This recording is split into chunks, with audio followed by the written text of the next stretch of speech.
Joe Rogan has been dethroned as the king of podcasting. There is now a new king or queen of podcasting, and this came out yesterday. If we could show the first slide here, this is from The Independent, came out yesterday. Earlier this week, the 10th. Kylie Kelce dethrones Joe Rogan on podcast charts after just one episode. And I'm excited for this because I know a little bit about the YouTube side of podcasting, but I've got the heads of distribution here with Humberto and his supreme... I'm a minion. He is my supreme leader. Wow, that's like a cult. Isn't that weird the way that she recites it? And then she looks at him like approval. And he goes, yeah. Do you approve, supreme leader? Well done, Amy. Did I do good? Okay. Yes. But yeah, so I've got the distribution team for PBD Podcast who can probably provide some good insight, as well as Viva. But in this article, it claims that Kylie Kelce's new podcast, Not Gonna Lie, has dethroned the Joe Rogan Experience. Released on December 5th, Not Gonna Lie quickly climbed the #1 position on both Spotify and Apple Podcasts, dethroning Joe Rogan's long-standing top-ranked show. The inaugural episode featured actress Caitlin Olsen from It's Always Sunny in Philadelphia. Have you guys ever seen that show? No, but I heard, I've heard of it. I love that show. Okay, it's one of the best. I talked to my friend the other day. I was like, hey, have you ever watched this show? It's Always Sunny in Philadelphia. And he got like violently angry with me. He's like, what do you mean? I've been watching that show for 20 years. And I was like, oh, I just found it. And he's like, you're an asshole. And I'm like, that's not, I was trying to recommend a show. I was trying to be a good friend. Rob, I don't want to get ahead of your punchline here. Is this going to be like another Jenna Eliana phenomenon on YouTube? Does everyone remember her, the van life lady? And after 2 episodes, she amassed 2 million followers literally overnight on YouTube. And everyone's like, how the hell is this happening? This isn't organic. After 1 episode, is this Kelce lady has dethroned Rogan? Well, that's what we're going to get into because according to the numbers, the numbers are from Spotify. The podcast is with Spotify. So does Spotify have a vested interest in doing some type of PR marketing campaign where they're saying, look how great this new podcast is, exclusive to Spotify, come check it out? Or did she actually beat Joe Rogan? If you look at the numbers just don't add up. Take a look right here. This is Joe Rogan's Instagram following. His Instagram following is 19.5 million followers. Let's check out Kylie Kelce's Instagram page. She has 2.9 million. So he's 9x'd her amount of followers on Instagram. Is she related to Trevor Kelce? Travis, she is the wife of Jason Kelce, who is the brother of Travis Kelce, Mr. Taylor Swift. She is the wife of the brother of Travis Kelce, Yes. the lover of Taylor Swift. Yes. And the pharma Pfizer shill whore. I'm looking for an Yes. angle where this Contact is going to lover. go there. This is corrupt to the core already. Okay, let's break this down. 'Cause, I saw the articles. I clicked around a little bit. I couldn't get any concrete evidence that this happened. And if you think about it, like every time, Pat, sometimes he will brag about our numbers, all right? And we have the integrity to, like, I always, whenever I do a graphic bragging about our numbers, I get my source where I got the information from, and then I put the time period there, all right? The top of Spotify, and you've seen our rankings. We're always on the top 10-ish, and it's very slippery. Like, one week you're top 5, the next week you're top 1. Is it true that she might have been top 1, for a little bit, for a period of time? Maybe, maybe she had a banger episode. She could have been top 1 for 1 second. But being number 1 for how long Joe Rogan's been number 1? He's been number 1 for what, 5 years, 10 years, 10 years? Like, it's super slippery. Like, this is a non-issue. And then you start thinking about the business model of Spotify. What do? They sell ads, all right? What demographic is Joe Rogan? Is, like middle-aged men that like mushrooms and aliens. Who buys the most things is her demographic. Women. Yeah, women, like young women, they buy everything. Women make up 80% of all retail purchases in See? the market. My wife makes up 79% of that 80%. Hold on. Now, 80% of all retail purposes. What about the aggregate or the monetary amount? What does that 80% represent? I'm not sure what exactly the number represents, like overall, like in I guess it wouldn't be GDP, but in like spending, but like retail spending. Well, let's In just look. Retail spending, husbands and wives. Wives are the ones spending about 80%. We have 3 guys on the podcast that are all married and in long-term relationships. Aviva, in your relationship, how much spending do you do on retail, and how much does your wife do? Retail. It's a good question. I don't buy any. If I were left to my own devices, I'd probably starve to death and be wearing the same tattered underwear. So Yeah. I say my wife does 95%. Okay, Humberto. I don't buy anything. So you're 100%. I have to be honest. I'm with Humberto. It's very rare that I buy anything. Look, I either wear VT merch or it's a shirt my wife bought. Yeah. Those are the only 2 things that I own. It is what it is. So in our small case study, it's actually almost 97%. If we average, you're 100, my 100, and you're 95. We're at like 97, 98% of the women doing the purchases in the family. Was it like that when you were just boyfriend, girlfriend, or did that become a thing when you got married? I didn't buy a new outfit from the time I left my house, when I left my parents' house when I was 18, until I was in my early 30s. I wore the same pairs of jeans, shirts, hoodies. I mean, I still dress like I'm 17. I wear Hurley hoodies. I got a Hurley mug, and people are like, "Why? What are you, 15? Do you shop at PacSun?"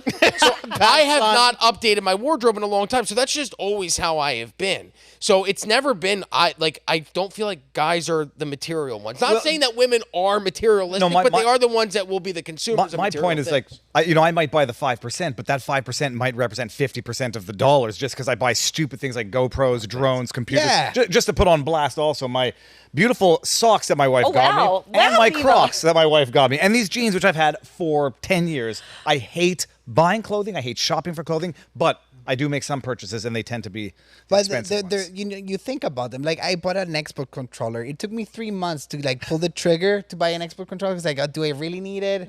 Should I buy it? Should I not buy it? And then I bought it. That's it. Yeah. And then cars, maybe once in a while. I have the problem where I get that buyer's remorse right away on every Before you purchase. even buy. Like, I'll get it. Like, I just got I upgraded my phones, and I had to switch service to do that. And when I did that, I was like, do I really need to spend the $100 to upgrade the phone? Meanwhile, my last iPhone froze every time you tried to type on it. I was maxed out on storage. It was like an iPhone 7 or 8. It was not like a new iPhone. But even to that small purchase, it took me agonizing over, can we afford this? Yes, we can afford it. So what's the problem there? I just don't like to buy things. I'm a guy. I like to hoard my money. Yeah. I feel like that's what, unfortunately, men were supposed to do, is to protect and provide. So what I do in my situation is all of the money that comes in for me, all of my different businesses, I maintain. I give my wife access, but I maintain the bills. I run everything. Yeah. She handles the food purchases, the kids' purchases, the clothes purchases. So you're right. Females are more likely to be the consumers, and who are Spotify advertising to? Those who are consuming. Very convenient. Now, if you look at the YouTube numbers, we already did the Spotify. Right, well, what is this? Is this the YouTube numbers for JRE? Yep. How many subscriber or followers does Joe have on YouTube? 18.7. What is that? 18.7. 18.7. Okay. Guys, in what world does someone that has 18.7 million subscribers, can you show Kylie's subscribers 1.5. to YouTube? Not even. 154,000 subscribers. How is a guy that has 18.7 million subscribers on YouTube losing to a girl that's got not even a million How many subscribers? views per episode was she getting, roughly? I mean, It looked like 600,000 on that pinned episode. For her first episode. Well, that may have been the teaser trailer that went up in mid-November that, hey, I'm doing a podcast. 44 minutes. 44 minutes. Oh, That so looks that's like the it was first podcast. episode. Okay, and how many views does that have? 600 and something. I can't see. Can you go back to the Joe Rogan slide real quick? Can we see? No, the other one before that. What's that interview? That one has nearly 6 million. Oh, but that's 4 years ago. Okay, well, let's go. His to average the is like a actual- million, though. Like he gets a bit, like at least a million on every episode. Let's go and actually look at. Here's the episodes that we're going to compare the episodes side to side. Take a look at this first episode. Next slide, if you could. The next slide is Joe Rogan's episode that went out on November 5th, the day that December 5th, right? Or December 10th. December 10th. His interview, his podcast, that was released the same day as Kylie Kelce's first podcast, was with Quentin Tarantino. Very well-known director, has name recognition. That's something I would listen to, and I don't listen to every Joe Rogan episode. Yeah. Now let's go to Kylie Kelce's first episode of Not Gonna Lie, and she interviewed Caitlin Olsen, again from It's Always Sunny in Philadelphia, very funny, but I don't think she has the same name recognition as Quentin Tarantino. Whoa. Caitlin Olsen, the Olsen twin? No. This is the girl that plays Dee on It's Always Sunny in Philadelphia. Her name is I don't believe there's any relation to the old. So she's only had one episode on Spotify. One. So this feels like this feels like it's retaliatory because Rogan endorsed Trump. I mean, remember that podcast called what was it? Pod Force 5 that the late night hosts came out with when there was the writers were on strike. No, I didn't listen. No. So it was all the like Jimmy Kimmel and Colbert and everybody. They had a Pod Force 5 and it was #1 for a couple of weeks. But it seems like that happens when a new podcast comes out, and like he said, it's really fluky and kind of shifty on Spotify. So you believe that this is actually retaliation from Spotify against their biggest talent that they have right now on the network? Not Spotify, just the mainstream media. Because like to frame it this way is just silly. Okay. Well, but Spotify had to put it out there. Yeah, but who knows? It is 1 week though. Yeah. Who knows how they're measuring the numbers? Like it was the #1 podcast in terms of downloads for the second to third hour. I mean, you could get a number to fabricate whatever result you want. Well, when we say we're a top podcast on YouTube, what I like about that is that is public information that people can see. They can see the subscribers. They can see the views for every video that you put up. They don't offer that same luxury for Spotify. Yeah. I, on the back end, can see how many views we're getting per episode. I can't go and see what Joe Rogan is getting per episode on Spotify. So that's why I feel like it's a big marketing stunt. Because take a look at this.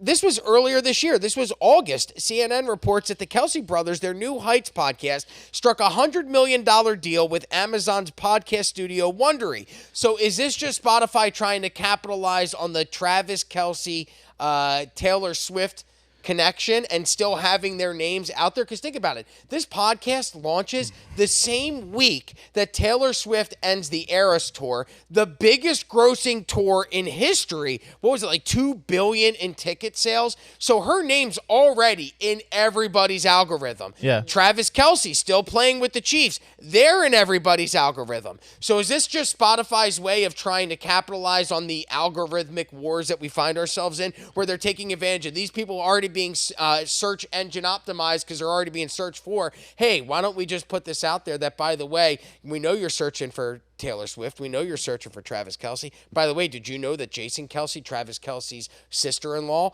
has her own podcast? And by the way, it's the biggest podcast on Spotify right now. It just dethroned the guy that believes in dragons and believes in ivermectin. Turns out he was right about most of those, so maybe he's right about the dragons. Wait, he believes in dragons? Yes. Oh my God. Did you God. not see that? The View went off on him, and they called him Dragon believer. He changed his profile You picture guys, to it afterwards. I just told you guys how much I love dragons. This makes me so happy. What kind? But the mythical kind, or like the dragons that you guys actually have in Australia, like the monitors and stuff. The mythical. Rob, I just sent you the numbers for YouTube because they're public. I put her podcast, Joe Rogan's podcast. Can we send that to them? I did send them to them, and then I put our podcast. All right. Social Blade has a rank for podcasts. It's more than subscribers, and it combines subscribers, average views, engagement, whatever. Her podcast is the 300,000th podcast on YouTube channel. Wow, look at it. She does it. So she's the red, right? Yeah. If you see the red is actually matching the black because it's not even moving off of the bottom line. There's no traction to her podcast whatsoever.